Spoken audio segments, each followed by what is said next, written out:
kwanza katika dini ya Kiislamu ambalo umefaradhishiwa Waislamu, swala zima la elimu.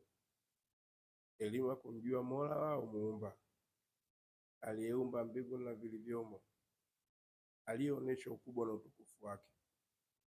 Lakini cha kushangaza na kustaajabisha, wanadamu hao wamekuwa leo wameacha jambo ambalo la kwanza wamefaradhishiwa, hawasomi wao wala watoto wao, na wala hawajui jinsi gani wanaweza kufanya ili kuokoa na kuilinda dini yao.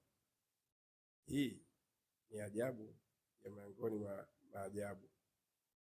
Lakini waliamrishwa na Mola wao ndani ya kitabu chao walipoambiwa, Iqra bismi rabbika alladhi khalaq, soma kwa jina la yule ambaye ameumba. Hapa tunaona mwanadamu atakiwa asome dini yake ili kumjua muumba wake, na ile ndio lengo la kwanza la yeye atakiwa kusoma, sababu akishasoma atajua kwamba sikuumba majina ya wanadamu ila nimeumba kwa ajili ya ibada. Wa khalaqtul jinna wal insa illa liya'budun, sikuumba majina ya wanadamu isipokuwa nimeumba kwa ajili wapate kuniabia. Vipi waja hawa wanaweza kumwabia Mwenyezi Mungu sina kuwa na elimu? Mitume yote ilimjua Allah Subhanahu wa Ta'ala.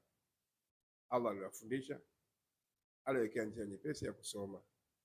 Fa'lam annahu la ilaha illa Allah wastaghfir li dhanbik, tambua kwamba hapana mola apasaye kwa haki isipokuwa Allah, naomba msamaha kwa madhambi yako.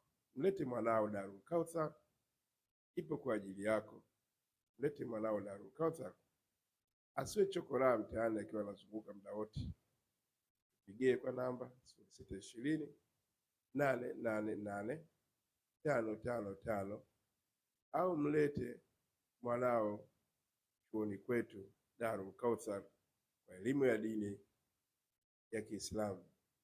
Fika Mbagala la 3, stendi ya bajaji inazokwenda Goroka, ulizia Darul Kauthar kwa maendeleo ya nchi, kwa maendeleo ya tabia njema za mtoto wako. Asalamu alaykum wa rahmatullahi wa barakatuh.